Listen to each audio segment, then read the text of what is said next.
Shorted के notes से आप पूरे पूरे इसको क्रैक कर सकते हैं। ठीक है, तो नोट्स मैं देख रहा हूँ कुछ लोग बना रहे हैं, कुछ लोग नहीं बना रहे, वैसे भी मैं भेज दूंगा, लेकिन मैटर करता है कि आप वाकई में बनाते हैं या नहीं। while paying attention, you if you are not making it, are you making it later? Because what matters is कि आपका हिस्ट्री या ज्योग्राफी ये ऐसे डिस्क्रिप्टिव सब्जेक्ट्स हैं जो बिना नोट्स के आप कुछ कर ही नहीं सकते। तो these you need to have substantial notes for these. ठीक है, आगे आ जाना, ये एवरेज क्या बात है। ओके, अभी हम बात करेंगे भाई साहब, कल हम यहाँ पे हेरिटेज मैनेजमेंट के बारे में बात कर रहे थे। Today we are going to talk about libraries and archives. ठीक है, लाइब्रेरीज एंड आर्काइव्स बेसिकली क्या होते हैं? What are archives? आर्काइव्स, हाँ, anyone, what are archives? Document से आपके देखो पीसी में भी मिलेंगे। You want to archive it, मतलब इसको आप सेव करके रखना चाहते हैं, ये ऑप्शन आपको मिलेगा। ठीक है, सो आपके मोबाइल में भी ये ऑप्शन मिलता है, you want to archive this file. Archive मतलब जो आप प्रिजर्व करके रखते हैं। ठीक है, डॉक्यूमेंट्स, ऐसे डॉक्यूमेंट जिनको आप प्रिजर्व करके रखते हैं। यहां पे से कितने लोग लाइब्रेरी में गए हैं? किसी भी लाइब्रेरी में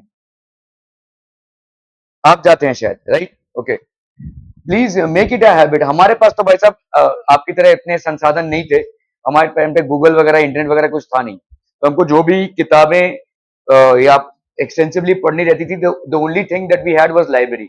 आपकी उम्र में हमारे पास, हम ऑन एन एवरेज एक स्टूडेंट के पास 2 या 3 लाइब्रेरी कार्ड होते थे। वो हमारा मतलब ये होता था, रुतबा होता था, अरे वाह भाई साहब तेरे पास 3 लाइब्रेरी कार्ड है, मेरे पास 1 है, मेरे पास 2 है, ऐसा होता था। हम जुगाड़ लगाते थे कहीं से भी लाइब्रेरी का कार्ड मिल जाए। तो लाइब्रेरी का कार्ड मिलता है तो हम वहां पे बुक्स को लेते थे और फिर एक्सचेंज करते थे। That was the only medium. ठीक है, आज की तारीख में तो लाइब्रेरी का कल्चर ऑलमोस्ट लुप्त प्राय होता जा रहा है। Obviously the amount of knowledge that you need is available at the click of a button, but हमारे कामांडो में भी बहुत सारे लाइब्रेरीज हैं। ठीक है, आप चाहे तो वहां पर जाकर पढ़ सकते हैं, वहां पे आप मेंबरशिप ले सकते हैं, फायदे में रहेंगे। ठीक है, अगर रीडिंग का कल्चर है तो। ठीक है, okay, libraries are the store houses of knowledge and information. ठीक है, इनफैक्ट आपके जो मेन कोर्सेज होते हैं बीए एमए, उसमें एक बैचलर ऑफ लाइब्रेरी साइंस का कोर्स होता है। ठीक है, ये बैचलर ऑफ लाइब्रेरी साइंस मतलब जिसने किया रहेगा वो लाइब्रेरी मैनेजमेंट में जाएगा। लाइब्रेरी मैनेजमेंट मतलब आपको मालूम होना चाहिए कौन सा बुक किस सेक्शन को बिलोंग करता है, कौन से बुक में कौन सी नॉलेज होती है, ये सारी चीजें होती है। ठीक है, सो बुक का पूरा मैनेजमेंट, बुक को हम कैसे रखते हैं, कैसे प्रिजर्व करके रखते हैं, वगैरह वगैरह। ठीक है, okay, earliest libraries in the world, the royal library of Ashurbanipal, that was 7th century BC. ठीक है, ये बहुत पहले की लाइब्रेरीज हैं। ठीक है, Assyrian Empire in Mesopotamia, library at Takshashila University. Takshila University was one of the biggest centers of learning. Bihar में था ये। ठीक है, आज की तारीख में बिहार को हम एक मतलब हम बोलते हैं लिटरेसी रेट में बहुत पीछे है, लेकिन एक टाइम था जब इसी लिटरेसी को हासिल करने के लिए दूर दराज से लोग आते थे। दूर दराज मतलब सिर्फ इंडिया नहीं, इंडिया के बाहर से भी बहुत दूर से लोग आते थे। तक्षशिला यूनिवर्सिटी थी भाई साहब। ठीक है, और उस टाइम पे हजारों की तादाद में लोग आते थे। ठीक है, so Takshashila university was in 7th century BC, और यहाँ पे मतलब स्टूडेंट्स की संख्या 10 से 20 हजार कभी भी होती थी। और हर चीज में, हर हर एस्पेक्ट में, फिलोसफी हो गया, साइंस हो गया, बहुत ज्यादा डेवलपमेंट हुआ था। Biggest, one of the biggest learning centres that the world ever had. ठीक है, बहुत बड़ा लर्निंग सेंटर था ये, वहां का एक लाइब्रेरी कल्चर था। Library in Alexandria Egypt, so ये बहुत बड़े बड़े लाइब्रेरीज थे। The libraries they basically store houses of knowledge. And आज की तारीख में जो गूगल या विकीपीडिया, जो भी अभी तो चैट जीपीटी आ गया है, ये सब जो भी आपको दिख रहा है, that is an extended form of librarian knowledge only. यहां पे भी तो क्या है, संग्रह ही कर रहे हैं ना। ठीक है, ओके, सरस्वती महल ग्रंथालय located in Thanjavur Tamil Nadu, built in 16th to 17th century during the times of the Nayak dynasty. In 1918, the library was renamed the Tanjavur Maharaj Sarfoji's Saraswati Mahal Library in the honor of Sarfoji Raje Bhosle, who contributed it in the most in the expansion of the library. तो library जो देखो, library होती कैसी है, ये books कहां से आते हैं? A certain part of money is invested by the owner and a certain part of money comes from donations. ठीक है, बहुत सारे लोग जो पढ़ के हो गई ये किताबें वो डोनेट कर देते हैं, सो ये लाइब्रेरीज में आते हैं। These are basically libraries, that's how they are made. ठीक है, Okay, another noteworthy libraries in India are National Library, which is located in Kolkata. ठीक है, ये नेशनल लाइब्रेरी है. Nehru memorial museum and library that is located in Delhi. State central library that is located in Hyderabad. Then we have Library of Asiatic Society, which is located in Mumbai. ठीक है, David Sassoon library that is located in Mumbai. ठीक है, ये मुंबई में located libraries हैं. Now, what are archives?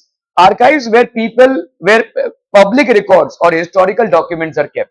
ठीक है, जो पब्लिक रिकॉर्ड्स या हिस्टोरिकल डॉक्यूमेंट्स को हम सजाकर एक जगह पे रखते हैं उनको हम बोलते हैं archives. These are known as archives. आपको माइक्रोसॉफ्ट में भी ऑप्शन मिलेगा आर्काइव करने का किसी फाइल या डॉक्यूमेंट को. मोबाइल में भी, एंड्रॉइड में भी मिलता है आपको आर्काइव करने के लिए. ठीक है, किसी चैट को अगर आपको आर्काइव करके रखना है, किसी डॉक्यूमेंट को अगर आपको आर्काइव करके रखना है, you will always get these options. ठीक है, प्लेस वेयर पब्लिक रिकॉर्ड्स और other historical documents are kept. Imperial record department, first official archives of India. ये पहला आर्काइव था. ठीक है, in national archives of India. Then we had established in 1891 in Kolkata. ये 1891 में कोलकाता में एस्टैब्लिश हुआ था. That was established in Kolkata. Okay, was shifted to Delhi in 1911. ठीक है, in 1998 the then president of India honorable KR Narayan opened the archives for public. तो public भी इन archives पे विजिट कर सकते हैं. ठीक है, in 1998 honorable KR Narayan the president of India opened the archives for public. Imperial record department है. Imperial record department मतलब आपका ब्रिटिश सोसाइटी में इसको स्थापना की गई थी. सारे रिकॉर्ड्स मतलब आपने किस लैंड को ओवरटेक किया, किस रीजन को आपने अटैक किया, या जितने भी आपके ऑफिशियल रिकॉर्ड्स होते थे, किस जमीन पे ब्रिटिशर्स ने कुछ बनाया. ठीक है, सारे रिकॉर्ड्स इसमें रखे जाते थे. These are imperial records. Documents have been preserved there in the chronological order from 1748. What do you mean by chronological order? Sequence किस हिसाब से? किस हिसाब से? हाँ, नहीं, किस हिसाब से? क्रोनोलॉजिकल ऑर्डर मिलता है डेट वाइज. ठीक है, डेट वाइज मतलब इस दिन के बाद, इस दिन के बाद, ऐसे क्रोनोलॉजिकल ऑर्डर में ये सारे सजाए गए हैं. ठीक है, क्रोनोलॉजिकल ऑर्डर में. देखिए, व्यवस्था बहुत जरूरी है. इन सारे रिकॉर्ड्स को मेंटेन करने के लिए अव्यवस्थित नहीं हो सकते आप. You have to be very very organized. आपको क्रोनोलॉजिकल ऑर्डर में प्रॉपर सेक्शंस में रखना है. ठीक है, जैसे जहां पे समझ लो ब्रिटिश एरा में जो भी बिल्डिंग्स बने, जो भी कंस्ट्रक्शंस में, उनका रिकॉर्ड, तो उनको हम अलग रखेंगे और उनको भी क्रोनोलॉजिकल ऑर्डर में रखना है. जो भी जिन राज्यों पे आक्रमण हुआ उनका भी अलग से हम रिकॉर्ड रखेंगे. किन जनरल्स की मृत्यु हुई उनका रिकॉर्ड भी अलग से रखेंगे. सो ये सब अलग अलग नॉलेजेस हैं. ठीक है, अलग अलग रिकॉर्ड्स हैं. इनको अलग अलग सेक्शंस में आपको मेंटेन करना है पूरे ऑर्गेनाइज तरीके से. एक को अगर दूसरे के साथ आप मिक्स कर देंगे तो इट डिफीट्स द पर्पस. ठीक है, so it has to be very very organized. Library या आर्काइव्स को मेंटेन करने के लिए आपको बहुत, और देखो ऑनलाइन चीजों को मेंटेन करना बहुत आसान है. आपने फाइल का नाम दे दिया, फोल्डर का नाम दे दिया, सब स्टोर हो गया. ठीक है, जैसे अगर मैं बोलूं 10th क्लास के जितने भी आपके फाइल्स हैं वो मैंने 10th क्लास के एक फोल्डर क्रिएट करके उसमें डाल दिया. वो बहुत आसान है, उसको कोई भी मेंटेन कर सकता है. इधर से उधर शिफ्ट करना कोई बड़ी बात नहीं है. कर्सर से वैसा मैजिक कर सकते हैं आप. लेकिन फिजिकली इन चीजों को प्रॉपरली मेंटेन करना डिफिकल्ट है. ठीक है, so it requires a lot of patience and requires a lot of knowledge in handling these things. ठीक है, सो records are classified into public records, oriental studies, manuscripts and private records. public records मतलब जो भी public के सामने हुआ. ठीक है, जो भी सबको, जैसे देखो ब्रिटिश गवर्नमेंट आई, उन्होंने बहुत सारे पॉलिसीज लाए, उन्होंने बहुत सारे कदम उठाए. ठीक है, तो जो भी डिसीजंस उन्होंने लिए, उस डिसीजंस के चलते उन्होंने जो भी काम किए वो सब हो गया आपके public records. What are oriental studies? We have studied this part. What are Oriental studies? जल्दी जल्दी जल्दी बोलना है. Oriental studies मतलब what are Oriental studies? इसके पहले वाले चैप्टर में मैंने डिस्कस किया था. What are Oriental studies? Britishers में से कुछ ऐसे लोग थे जो संस्कृत में या जो इंडियन कल्चर में काफी ज्यादा इंटरेस्ट रखते थे. जब उन्होंने संस्कृत लैंग्वेज को पढ़ना चालू किया, वेदों को पढ़ना चालू किया, तो उन्होंने समझा कि this is basically the store house of knowledge. ठीक है, और उन्होंने इसको बहुत ज्यादा प्रमोट किया. ठीक है, हालांकि बाद में ओरिएंटल स्टडीज को दूसरे ब्रिटिशर्स ने बैन कर दिया. ठीक है, क्योंकि उनको मालूम था कि ओरिएंटल स्टडीज अगर इंडिया में एक्सपैंड होता तो वेस्टर्न एजुकेशन एक्सपैंड नहीं हो पाता। वेस्टर्न एजुकेशन का एक्सपैंड होना जरूरी था, क्योंकि इस वेस्टर्न एजुकेशन के चलते ही ब्रिटिशर्स हमको डोमिनेट कर पाएंगे। अगर हमारे अंदर इतना कॉन्फिडेंस आ जाता कि भाई साहब हमारे पास जो नॉलेज है वो वेस्टर्नर्स के ऑलमोस्ट बराबरी पे है, तो ये नहीं होता था। तो जेम्स मिल जैसे हिस्टोरियंस ने इस कॉन्फिडेंस को तोड़ा, ठीक है। Otherwise oriental studies were actually pursued by people who were Britishers and who actually recognized कि संस्कृत जैसा जो एक लैंग्वेज है या जो भी हमारे कल्चर में मेंशन्ड है वो बहुत रिच कल्चर है, बहुत रिच सोर्स ऑफ नॉलेज है, ठीक है। They promoted the Indian studies, however it got somehow subdued by the western education. Manuscripts मतलब जो हाथ से लिखे गए, अभी ताल के पत्ते पे लिखे गए हों, ऐसे नॉर्मल पत्तों पे लिखे गए हों, इनको मैन्यूस्क्रिप्ट्स बोलते हैं, ठीक है। पहले के जमाने में जब प्रिंटिंग इन्वेंट नहीं हुआ था, तो जितने भी ऋषि मुनियों या जितने भी टीचर्स लोगों ने जो भी लिखा था वो मैन्यूस्क्रिप्ट्स है, वो उनके हाथ से लिखे गए चीजें हैं, ठीक है। मैन्यूस्क्रिप्ट्स है and private records. Private records मतलब जो पब्लिक रिकॉर्ड्स नहीं है। देखो, जब आप किसी राज्य को चलाते हो तो बहुत सारे आपके जो डिसीजंस होते हैं वो पब्लिक को मालूम होते हैं कि भाई साहब आपने पब्लिक के लिए डिसीजंस लिए हैं, आपने पब्लिक के लिए चेंजेस लाए हैं, तो वो पब्लिक को मालूम होगा। लेकिन अंदर ही अंदर जो चल रहा है वो पब्लिक को मालूम नहीं होता है। जैसे समझ लो, जो मिनिस्ट्री है उस मिनिस्ट्री में कैसे, जैसे आज भाई साहब the Maharashtra government will be swearing in ceremony होगी आज, है ना, आज ओथ टेकिंग सेरेमनी है। अभी ये जो गवर्नमेंट बन रही है, इस गवर्नमेंट में जो भी चीफ मिनिस्टर बन रहे हैं या डेप्यूटी मिनिस्टर बन रहे हैं, ये जो इक्वेशन है आप देखेंगे इनको शपथ लेते हुए, आप जानेंगे कि ये आपके भाई साहब मिनिस्टर्स बन गए हैं, लेकिन अंदर ही अंदर क्या इक्वेशन बैठा है वो आपको नहीं मालूम। किसने क्या साठगांठ किया है या क्या नेगोशिएशंस हुए हैं या क्या डिस्कशंस हुए हैं, are you aware of this? तो ये you are not aware of this, लेकिन हुए तो हैं, है ना। आज की तारीख में जब मिली जुली सरकार बनती है तो कौन चीफ मिनिस्टर बन रहा है, कौन डेप्यूटी मिनिस्टर बन रहा है, कौन कैबिनेट मिनिस्टर्स में आ रहा है, ये सब बहुत मैटर करता है, ठीक है। तो ये मतलब मिली जुली सरकार है तो ऑब्वियसली ये सारी चीजें मैटर करती हैं। तो ये आपके प्राइवेट रिकॉर्ड्स हैं। पब्लिक जान पाएगी कि कौन कौन मिनिस्टर्स किस किस पद पे आए, और पब्लिक सीधा प्रसारण भी देखेगी इन सारे ओथ सेरेमनीज का, ठीक है। But will public know as to what negotiations happened between them? No, these are private records, ठीक है।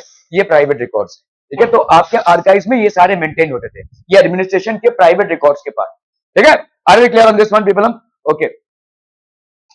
State archives. Governments of every state in India maintain independent archives. जितने भी आपके भाई साहब government of every state in India, सारे जितने भी आपके गवर्नमेंट्स हैं, दे मेंटेन इंडिपेंडेंट आर्काइव्स, अलग से अपना आर्काइव मेंटेन करते हैं ये, ठीक है। दे maintain their own archives.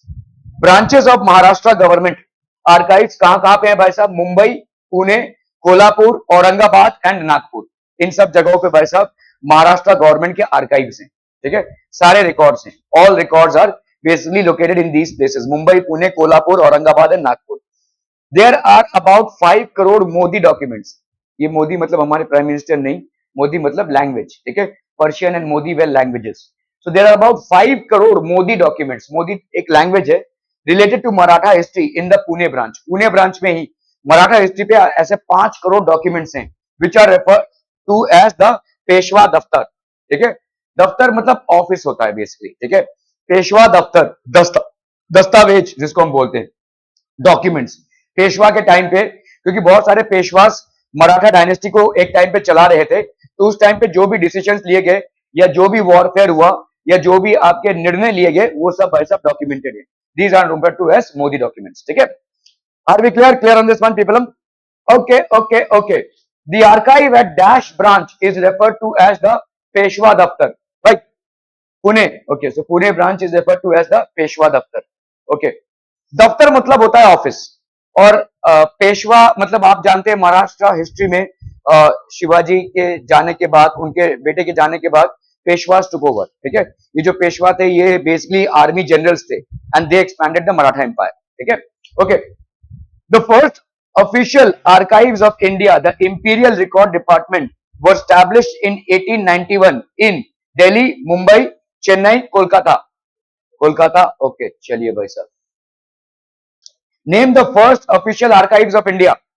First official archive, Imperial Record Department दिया तो है यहाँ पे भाई साहब। First official archive यहाँ पे ही दिया हुआ है, ताहू ने बता पा रहे, इस क्वेश्चन में तो दिया हुआ है। The first official archives of India, the Imperial Record Department. तो first official archive of India क्या था? इंपीरियल रिकॉर्ड डिपार्टमेंट, ठीक है। Identify and right the wrong pair in the following set. Peshwa दफ्तर पूना, इज इट करेक्ट? बहुत बढ़िया भाई साहब, ठीक है। नेशनल लाइब्रेरी कोलकाता, करेक्ट है भाई साहब, okay. Saraswati Mahal Granthalaya Chennai, no. David Sassoon library Mumbai, correct. ये लाइब्रेरी भाई साहब मुंबई में है। और कौन सा लाइब्रेरी है मुंबई में जो आपके बुक में मेंशन था? एशियाटिक सोसाइटी, ठीक है। तो ये लाइब्रेरीज भाई साहब मुंबई में लोकेटेड है।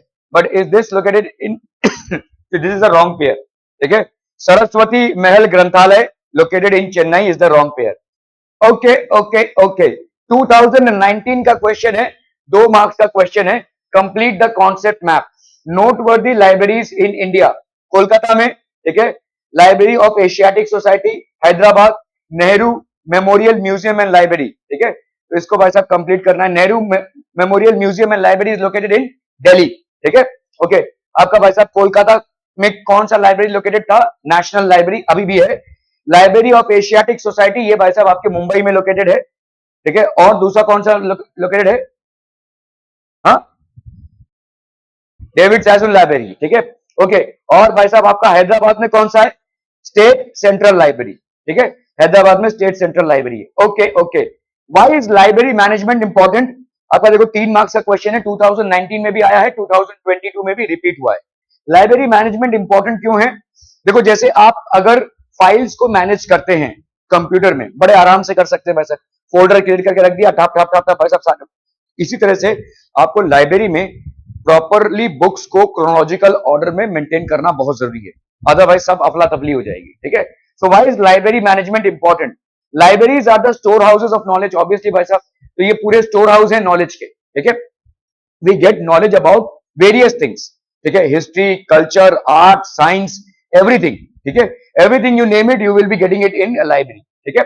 एंड इंफॉर्मेशन, पीरियोडिकल्स, पीरियोडिकल्स मतलब library store house knowledge information, periodicals जैसे आपके कुछ मैगजीन्स होते थे या कुछ बुक्स निकलते थे जो ईयरली निकलते थे या 6 महीने में एक बार निकलते थे, और इनमें पूरे पूरे उसका वो रहता था विवरण। जैसे इंडिया टुडे एक मैगजीन थी जो हर महीने रिलीज होती थी, अभी भी होती है, अभी तो खैर इंटरनेट पे ही चल रहा है ये।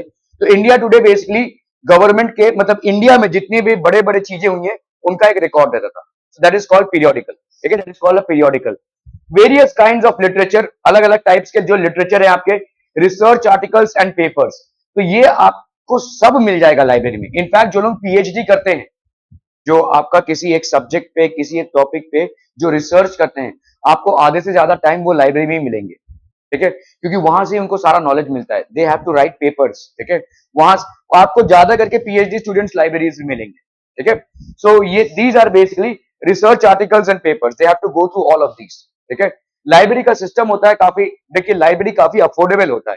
अफोर्डेबल क्यों? क्योंकि अगर आपके पास कार्ड है, आपको मंथली मेंबरशिप होती है कुछ उसकी, और आप मतलब बुक्स इश्यू कर सकते हैं, फिर उसी बुक को पढ़ के आप वापस कर सकते हैं, फिर नया बुक इश्यू कर सकते हैं, वेटिंग में रह सकते हैं, आपको फोन कॉल चला जाएगा कि भाई साहब आपका ये बुक आ गया है, and so on and so fourth. तो आप बार बार बुक्स खरीदें या उन बुक्स का लोड घर पे हो, इससे अच्छा आप लाइब्रेरी मेंटेन करें। तो ये लाइब्रेरीज होती है, ठीक है, these are basically libraries. It is very closely related to management side, तो बहुत क्लोजली ये मैनेजमेंट साइंस से रिलेटेड है। इनफैक्ट बीए जो बैचलर ऑफ आर्ट्स है उसमें एक कोर्स है आपका लाइब्रेरी साइंस के ऊपर, लाइब्रेरी मैनेजमेंट साइंस के ऊपर, ठीक है। जो लोग उस कोर्स को करते हैं they generally get jobs in various libraries, तो लाइब्रेरीज में मेंटेनेंस में उनको जॉब्स मिलते हैं, लाइब्रेरी मेंटेनिंग, ठीक है। It's very closely related to management science, information technology and field of education, ठीक है। It becomes easy to make the appropriate book available to the reader when he needs it, ठीक है। तो भाई जो भी उसके लिए अप्रोप्रिएट बुक है रीडर के लिए, वो लाइब्रेरी के चलते अवेलेबल हो जाता है। Are we clear on this one people, ठीक है। तो लाइब्रेरी स्टोर हाउस है, इनका मैनेजमेंट बहुत जरूरी है, क्योंकि आप में से कोई भी लाइब्रेरी में गया नहीं होगा, लेकिन अगर आप प्रॉपर एक बड़े लाइब्रेरी में जाओगे, तो एक बड़ा लाइब्रेरी मतलब ऐसा समझ लो इस बिल्डिंग के जितने भी नीचे वाले फ्लोर्स हैं उसके बराबर होगा, उतना बड़ा होता है लाइब्रेरी। और उसके अंदर सेक्शंस होते हैं, ठीक है, कहीं पे फिक्शन का सेक्शन है, कहीं पे भाई साहब आपका लिटरेचर का सेक्शन है, कहीं पे भाई साहब माइथोलॉजी का सेक्शन है, ऐसे बहुत सारे सेक्शंस होते हैं, और उसमें सब बुक्स होते हैं, और वो बुक्स बड़े तरीके से अरेंज्ड होते हैं, ठीक है। ये भाई साहब फिक्शन का बुक उठाकर आपने लिटरेचर में डाल दिया या लिटरेचर का बुक उठाकर हिस्ट्री में डाल दिया, वो नहीं चलेगा। Every book is very well maintained, उसको बहुत और कुछ कुछ बुक्स आप इशू नहीं करा सकते, वो वहां पे बैठ के आपको पढ़ना है, उसको आप घर नहीं ले जा सकते। बहुत पुराने जो बुक्स हैं जिनको हाई मेंटेनेंस पे रखना पड़ता है, अगर वो बुक्स आप पढ़ने चाहते हैं तो आप उनको इशू नहीं कर सकते। मतलब लाइब्रेरी में आप बोरो करके ले जा सकते हैं बुक्स, ठीक है, लेकिन उसको आप इशू नहीं कर सकते, वो books they can not be issued. और इसीलिए लाइब्रेरी में बड़े बड़े ऐसे डेस्क होते हैं जहां पर बैठ के आप पढ़ सके, और वहां पे साइलेंस मेंटेन करना बहुत जरूरी होता है, ठीक है, अदरवाइज वो भगा देंगे आपको वहां से, ठीक है। You have to maintain silence in libraries, तो that is how libraries are there, ठीक है। Okay, which task are important in archives. तुम्हारा जो हिस्ट्री का सेक्शन है, मेरे को प्रॉब्लम ये है कि आ, इसके पहले या कंटेम्प्रेरी हिस्ट्री जहां पे आप इवेंट्स के बारे में पढ़ते हैं, शिवाजी ने ये किया, या जब ब्रिटिश गवर्नमेंट आई थी तो ये हुआ, ये इवेंट्स के बारे में पढ़ते हैं।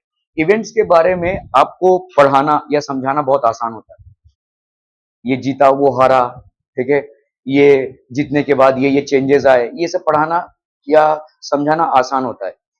ये हमारे लिए मुश्किल हो जाता है क्योंकि आप लोग गए नहीं हो इन जगहों पे, you have never been to these places, and that's one reason why it becomes difficult for us to explain this। आपका हिस्ट्री मेरे लिए डिफिकल्ट हो चुका है। पहले आपका जो हिस्ट्री हुआ करता था, आज से 5 साल पहले, वो इवेंट वाला हिस्ट्री हुआ करता था, लेकिन अभी का जो हिस्ट्री है, जैसे आपका मैन्यूस्क्रिप्ट्स क्या है या लाइब्रेरी क्या है, ये सब आप तभी समझ पाएंगे जब आप एक्चुअली में उन जगहों को विजिट कर चुके हों। हेरिटेज मैनेजमेंट क्या है, so these are things that we are basically catering to as of now, and these are things which you can understand only if you have ample amount of knowledge about this, ठीक है, जो नहीं हो रहा है अभी, उसके लिए मैं कुछ कर नहीं सकता हूं, लेकिन this is how it is, ठीक है। आप में से बहुत लोग मुंबई तक नहीं गए हैं, तो प्लीज बी देयर, एक बार अपने मुंबई कल्चर को देख लो भाई साहब।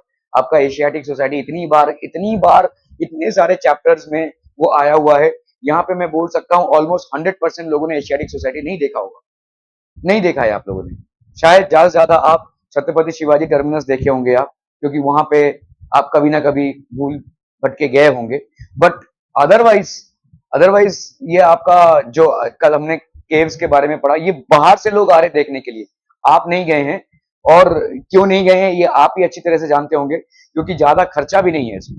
लगभग 50 से 100 रुपए में आप एक पूरा ट्रिप आराम से पूरे मुंबई का कवर कर सकते हैं। यहाँ से भाई साहब 20-25 रुपए में वहां तक पहुंच जाएंगे। हाँ, ज्यादा अगर आप खाना वाना खाना चाहते हैं वो अलग बात है, लेकिन घूमने भर के लिए इससे ज्यादा नहीं लगेगा, ठीक है। But at least get acquainted with the culture, because it's very difficult to understand these things if you have not seen these places, if you have not understood the culture of these places, ठीक है। Asiatic society तो पता नहीं कितनी बारी आ गया है, ठीक है। Okay, which task are important in archives management. 2020 में एक क्वेश्चन आया है, 2023 में यही क्वेश्चन आया है, ठीक है। Documents needed to be preserve, ठीक है, तो आपके भाई साहब जितने भी डॉक्यूमेंट्स हैं उनका प्रिजर्वेशन बहुत जरूरी है, ठीक है। इंडेक्सेस शुड बी प्रिपेयर्ड, ये आपके इंडेक्सेस प्रिपेयर करना, ठीक है। आपके स्कूल से भी लेकर जाते हैं कहां पे भाई साहब, आई मैजिका लेकर जाएंगे, फिर पता नहीं कहां कहां किस रिजॉर्ट में लेकर जाएंगे। ये क्यों होता है, अगर लेकर ही कहीं, मैं तो कहीं लेकर जाता नहीं हूं, पहली बात ये। मैं ये मानता हूं कि अगर आप चाहें तो आप आराम से इन जगहों पे विजिट कर सकते हैं, बहुत जरूरी है जानना। आप अपने कल्चर से एसोसिएटेड नहीं है, टूटे हैं आप, ठीक है। Please understand this, these are your roots, इन रूट्स को एग्जामिन करो कभी। और दुविधा ये है या विडंबना ये है कि बाहर के लोग आकर इन चीज को जानते हैं, आप नहीं जानते हैं। आप इतने सालों से यहाँ पे रह रहे हैं, तो कोई भाई साहब पहाड़ तोड़कर नहीं जाना पड़ेगा वहां पे। 1 घंटे की जर्नी में आप वहां पे पहुंच जाएंगे, 25-30 रुपए में पहुंच जाएंगे, ना ही आपके लिए सिर्फ टाइम जाएगा, that's all, but take the trouble, ठीक है। आपके स्कूल वाले भी भाई साहब वहीं पे लेके जाते हैं, घर वालों के साथ भी जब आप जाते हैं तो वही आपके फार्म हाउस पे दम तोड़ देंगे आप, है ना। ये सारी चीजें जो आपके अनएक्सप्लोर्ड रह जाते हैं, ये अनएक्सप्लोर्ड ही रह जाएंगे। इसके बाद क्या होगा, आप नौकरी चाकरी में इतने ज्यादा व्यस्त हो जाएंगे कि you will never get to know what was the place where you actually resided. इतने साल जहां पे आपने बिता दिए, वहां पे आप मतलब निकल कर इस चीजों को देख ही नहीं पाए। एशियाटिक सोसाइटी कितनी ही चैप्टर्स में बार बार आया है, लेकिन आप में से किसी ने इसको देखा ही नहीं है। Okay, documents need to be preserve, आपके जो डॉक्यूमेंट्स हैं they need to be preserve, ठीक है। इंडेक्सेस शुड बी प्रिपेयर्ड, सबसे बड़ा ट्रेनिंग ह्यूमन ट्रेनिंग है अगर आप ट्रैवल कर रहे होंगे, इससे बड़ा ट्रेनिंग और कुछ नहीं हो सकता। मेरा मतलब मैं थोड़ा फॉर्चुनेट था, मेरे पापा रेलवेज में थे और 21 साल तक हमें फ्री पास मिलता था घूमने के लिए। मतलब जब तक मैं 21 साल का हो जाऊंगा तब तक मुझे ऑल ओवर इंडिया कभी भी फ्री पास मिलेगा घूमने के लिए। तो इस बात का हमने बहुत मजबूत फायदा उठाया था। मतलब 21 साल तक ऑलमोस्ट मैंने पूरा इंडिया कवर कर लिया था। मैं अकेले ही घूमता था। आई मीन हमारे टाइम पे भाई साहब 12-15 साल से लोग ऐसे ही अकेले ही घूमते हैं ट्रेन में। आज की तारीख में तो बहुत लोग, अरे बाप रे इतना, लेकिन ऐसा कुछ नहीं था। ठीक है, we can actually wander in places. Okay, so उसके चलते काफी सारा, अभी अगर आप पूछेंगे ना कि भाई साहब आपको चेन्नई में क्या मिलेगा, मैं बता सकता हूँ, because I have been there. Mumbai में क्या मिलेगा, ये तो चलो मुंबई में आ गया, और बाकी जितने भी आपके स्टेट्स हैं, तो इससे काफी सारा आपको इंडिया के बारे में जानने को मिलता है। सिर्फ 15 अगस्त या 26 जनवरी में पेट्रियोटिज्म दिखाना ही इंडियनिज्म नहीं है। आप इंडियन कल्चर को जाने तो सही, क्या क्या कहाँ कहाँ है। It's very important to know this. ठीक है, आज के बाद आप शायद अच्छे जॉब में चले जाएं या अच्छा कोई बिजनेस कर लें, तो पहला चीज आपका क्या होगा, कैसे इंडिया के बाहर जाएं। ठीक है, अच्छी बात है, घूमना चाहिए, लेकिन इंडिया को ही आपने ठीक से नहीं जाना और वो आपका एक अनछुआ पहलू रह जाएगा। इंडिया को तो छोड़ दो भाई साहब, मुंबई को भी पहले से ठीक से जान लो। What are the important in archives management? Documents need to be preserved. ये documents का preservation बहुत जरूरी है। ठीक है, indexes should be prepared, और इसीलिए मैंने बोला आपको archives की जो notes हैं वो किसी को घर ले जाने के लिए नहीं मिलते हैं, वो वहीं पे रहेंगे। ठीक है, बहुत केयरफुली उनको प्रिजर्व किया जाता है। आपको रुचि है, पढ़िए जाकर और वहीं पे रख दीजिए। ठीक है, they can not be issued, those books can not be issued. Indexes should be prepared. Index जैसे आपका, जैसे इंडेक्स रहता है, देखो आपको मालूम होता है कौन से पेज में कौन सा टॉपिक या चैप्टर है। Systems of retrieval documents should be created. Retrieval documents should be created. ऐसे सिस्टम्स होने चाहिए जो रिट्रीव कर सके भाई साहब डॉक्यूमेंट्स को। ठीक है, जैसे आप रिट्रीव करते हैं ना, जैसे समझ लो आपने गलती से एक फाइल डिलीट कर दी कंप्यूटर में, तो वो जाता है आपके रिसाइकिल बिन में। आप रिसाइकिल बिन से उसको रिट्रीव कर सकते हैं कुछ देर तक, है ना। तो वो जैसे आपने डिलीट, शिफ्ट डिलीट नहीं किया, आपने ऐसे डिलीट मार दिया, अरे यार डिलीट हो गया। ठीक है, गलती से अगर डिलीट हो जाता है तो आप रिसाइकिल बिन से जाकर उसको रिट्रीव कर सकते हो। That is called retrieval. ठीक है, आपके ऐसे आर्काइव्स मैनेजमेंट में भी हमारा रिट्रीवल का प्रोसेस होना चाहिए। हमने किसी चीज को मिसप्लेस कर दिया है या किसी चीज को गलत जगह पे रख दिया, तो उसको प्रॉपरली रिट्रीव करना। ठीक है, okay. Documents are made available, तो ये आपके जितने भी डॉक्यूमेंट्स हैं, दस्तावेज, दफ्तर, जो भी बोलते हैं हम इनको, दे आर मेड अवेलेबल। ठीक है, क्लियर है भाई साहब। इंपॉर्टेंट क्वेश्चन है, रिपीट हुआ है, देखो ज्यादा करके आपको रिपीटेड पैटर्न के क्वेश्चंस मिलेंगे। 2023 का क्वेश्चन है, 1 मार्क का क्वेश्चन है। Identify and right the wrong pair in the following set. Kolkata national library, is it correct? ठीक है, okay. Delhi Nehru memorial museum and library, correct है भाई साहब। Hyderabad state central library, correct है भाई साहब। Pune library of Asiatic society, this is wrong. ठीक है, ये कहां पे? मुंबई में। और क्या है मुंबई में? David Sassoon library, okay. तो Poona library of Asiatic society is wrong. Okay, encyclopedias, देखो अभी ये भी नहीं समझ पाओगे एनसाइक्लोपीडिया क्या होता है। ओके, एनसाइक्लोपीडिया जैसे आज की तारीख में आपका गूगल है, देखो ये जो नाम आया ना आपका विकीपीडिया, किसी ने विकीपीडिया खोला है? क्या होता है उसमें? अच्छा, गूगल के लिए भी तुमने विकीपीडिया के लिए भी गूगल में सर्च किया था? हाँ, लेकिन विकीपीडिया, अभी विकीपीडिया ऑलमोस्ट बंद होने वाली है, उनके पास फंड्स नहीं है, दे डोंट हैव फंड्स। और अभी ऐसे भी गूगल और चैट जीपीटी इतना ज्यादा लोग यूज करते हैं कि पीपल हार्डली गो देयर। एक दुखद घटना है कि विकीपीडिया बंद होने वाली है। ओके, विकीपीडिया में अगर आप जाओगे तो एक, मतलब कैसा है, जैसे समझ लो इन्होंने किसी सब्जेक्ट पे पढ़ाई की है, इनको एक पर्टिकुलर टॉपिक पे नॉलेज है, उन्होंने भी उस सब्जेक्ट के एक दूसरे पहलू पे पढ़ाई की है, उनको भी नॉलेज है। आप इस नॉलेज को जाकर विकीपीडिया में पोस्ट कर सकते हैं, चेंज कर सकते हैं। आपका वो जो ब्लू लाइन रहता है ना विकीपीडिया में, that can be actually assessed by you and it can be changed as well. अगर आपको लग रहा है कि जो इंफॉर्मेशन प्रोवाइडेड है, तो विकीपीडिया में एक स्टोर हाउस ऑफ नॉलेज है, लोग ही उसको अपडेट करते हैं, किसी भी चीज के बारे में नॉलेज को, तो लोग उसको अपडेट करते हैं। तो दैट इज बेसिकली विकीपीडिया। ये विकीपीडिया, पीडिया जो नाम आया है वो कहां से आया है? बेसिकली तो नाम आया है भाई साहब एनसाइक्लोपीडिया से। पहले आपके एनसाइक्लोपीडियाज होते थे किसी भी सब्जेक्ट पे, जैसे समझ लो एनिमल लाइफ है, प्लांट लाइफ है, या बेसिक फिजिक्स है, इसके लिए भाई साहब ऐसे ये पूरा एक यहां से लेकर यहां तक बुक्स होंगी। ठीक है, एक के बाद एक के बाद एक के बाद एक वॉल्यूम्स की बुक्स होंगी। ठीक है, जिसमें पूरा जो टॉपिक है A to Z कवर होगा, पूरा टॉपिक, जितने भी साइंटिस्ट और जितने भी लोगों ने उस पर रिसर्च किया सब कुछ होगा उसमें। ठीक है, the entire thing will be there. So इसको हम बोलते हैं encyclopedia.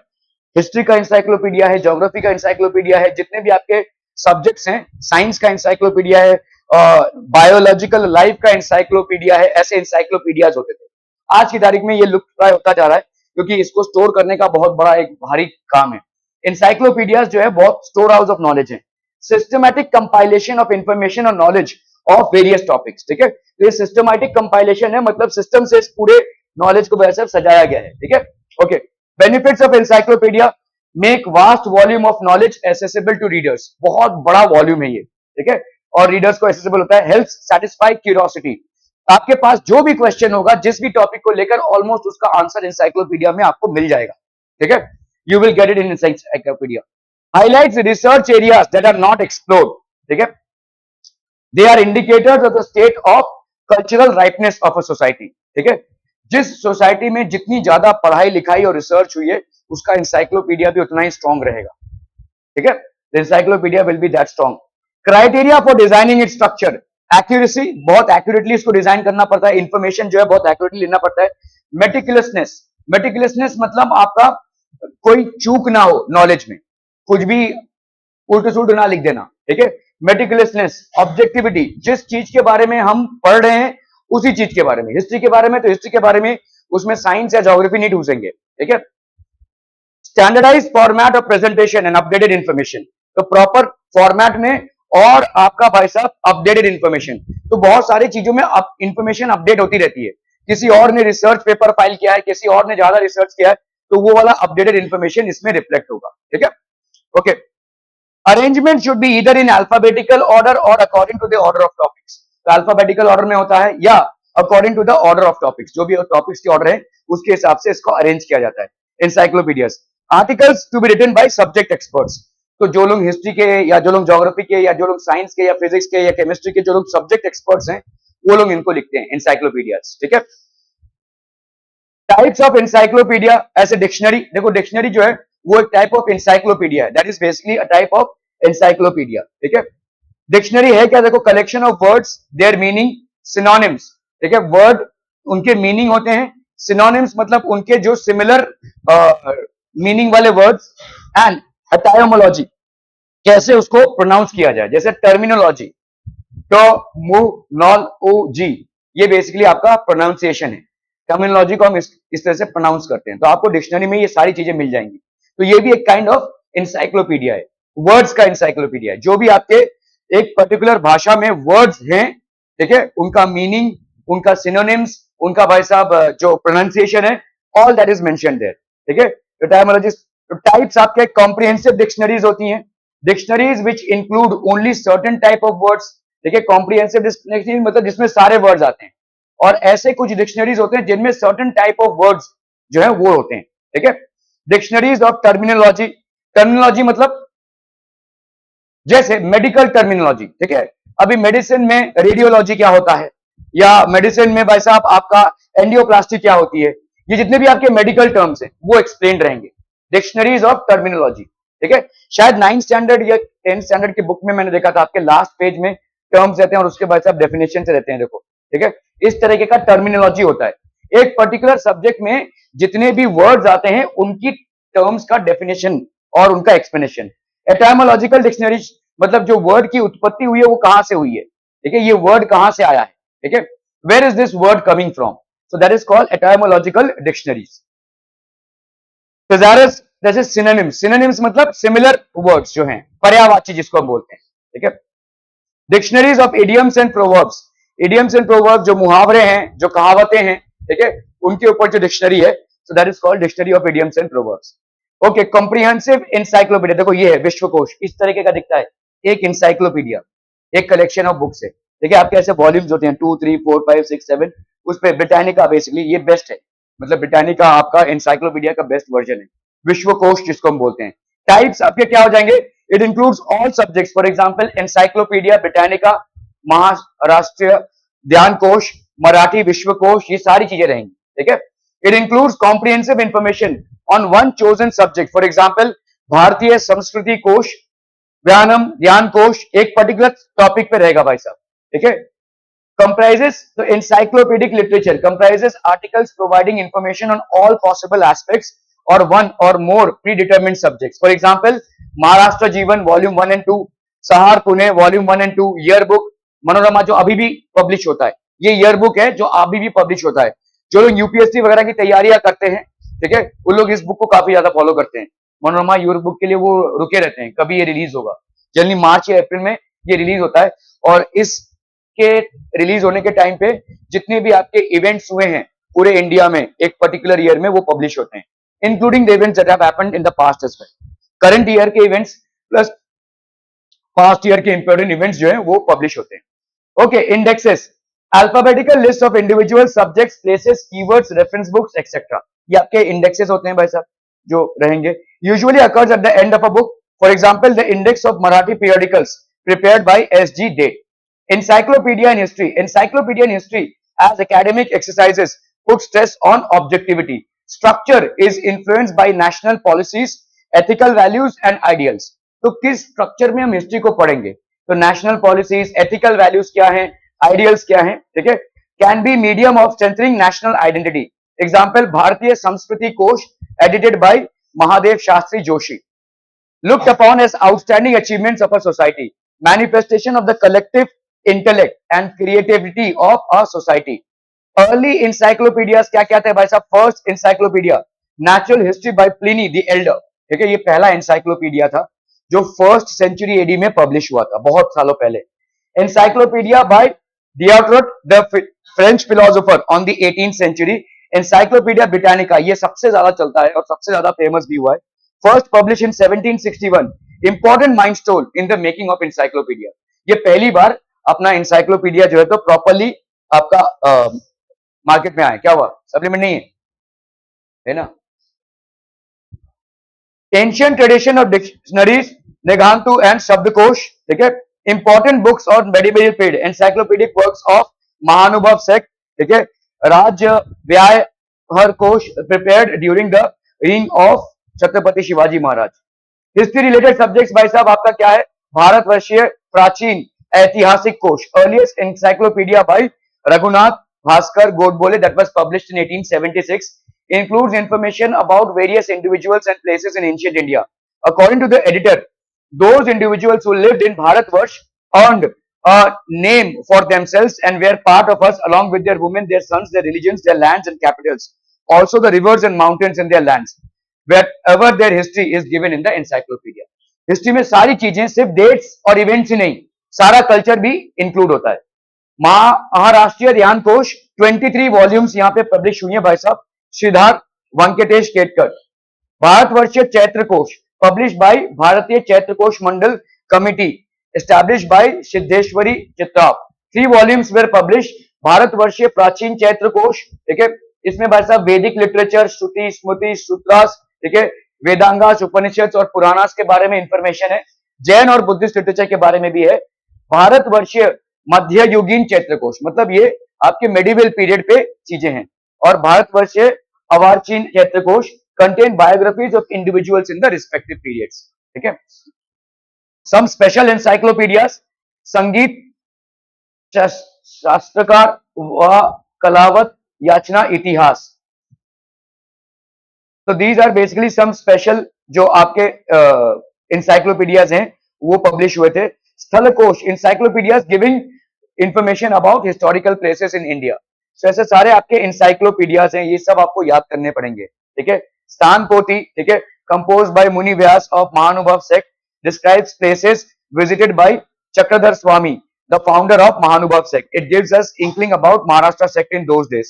It also gives details about the time, place and background of the events described in Charitra. ये सब आपके भाई साहब इंपॉर्टेंट है. Provides तो ये वाला जो था भाई साहब भारतीय स्थल कोश provides information about various places mentioned in Vedic literature. Kautilya अर्थशास्त्र, मतलब चाणक्य ने जो अर्थशास्त्र लिखा था. Panini's grammar, पनिनी जो थे वो बहुत बड़े ग्रामर विशारद थे, स्पेशली संस्कृत के लिए. Valmiki Ramayan, Mahabharat, Purana, medieval Sanskrit literature and Shabdakosh also in Jain and Buddhist literature, in Greek, Chinese, Persian literature. Vishwakosh, first chief minister of Maharashtra honourable Shri Yashwantrao Chavan initiated the compilation of Marathi Vishwakosh through Maharashtra राज्य साहित्य संस्कृति मंडल. The work was started under the guidance of Lakshman Joshi. Bharatiya Samskriti Kosh, 10 volumes were edited and published by Mahadev Shastri Joshi, contain information about Indian history, geography, various ethnic and lingual groups, local history of those groups, their festivals and other cultural aspects. Samadhya Kosh explains the terminology, जो भी आपके terminologies होते हैं, for instance, colonialism, globalization, etc. of history. Marathi Vishwakosh was produced under the leadership of Lakshman Joshi, who edited Bharatiya Samskriti Kosh, Mahadev Shastri Joshi. Identify the wrong pair. संगीत शास्त्र, तो इसमें भाई साहब आपका रॉन्ग पेयर हो जाएगा भारत वर्षीय Prachin Aitihasik Kosh, that was not written by Shridhar Venkatesh Ketkar. विश्वकोश ऑल सब्जेक्ट, ठीक है. मराठी विश्वकोश, एनसाइक्लोपीडिया ब्रिटानिका स्पेसिफिक सब्जेक्ट्स, भारतीय संस्कृति कोश, ठीक है, ज्ञानम कोश. ये टाइप्स ऑफ डिक्शनरीज है, आपने देखा कॉम्प्रिहेंसिव डिक्शनरी होता है, डिक्शनरी ऑफ टर्मिनोलॉजी. टर्मिनोलॉजी मतलब जहां पे हम सिर्फ टर्म्स को डिफाइन करते हैं, और जहां पे हम कौन सा शब्द कहां से आया है तो उसको अपन बोलेंगे etymological dictionary. Dictionary of idioms and proverbs. Complete the concept map. भाई साहब आपका इंसाइक्लोपीडिया में क्या क्या आ जाएंगे, देखो डिक्शनरीज आएंगे, ठीक है. 2023 का क्वेश्चन है 2 मार्क्स का, ठीक है. कॉम्प्रिहेंसिव एनसाइक्लोपीडिया जिसको अपन विश्वकोश बोलते हैं, एनसाइक्लोपीडिक लिटरेचर, कोष्टादृश, इंडेक्सेस, ये सब आपके इंसाइक्लोपीडिया में आ जाएंगे. 2019 का क्वेश्चन है भारतीय संस्कृति कोश, ठीक है. इसके ऊपर आपको लिखना है, तो इसके 10 वॉल्यूम्स प्रकाशित हुए, edited and published by Mahadev Shastri Joshi. Information about Indian history, geography, festivals and cultural aspects. Complete the following timeline regarding encyclopedias related to subject. 2022 का क्वेश्चन है, ठीक है. 1876, 1932, 1946, these are basically timelines that were written. ये बहुत important है आपका पूरा encyclopedia का स्टडी जो है, ठीक है. This would be very important people. This basically completes the chapter of heritage management. Encyclopedia आपके लिए थोड़ा सा डिफिकल्ट हो सकता है क्योंकि आपको पूरा ये जो सीक्वेंस इसको याद करना पड़ेगा. कितने encyclopedias हैं, उन encyclopedias में कितने वॉल्यूम्स हैं, सब्जेक्ट्स क्या क्या हैं, ठीक है, उनके नाम क्या क्या हैं, इसको करना पड़ेगा, ठीक है. This is the last chapter that we had in heritage management. Any question some on history portion? History portion में और कुछ बाकी नहीं है ना आपका, ठीक है. Just check.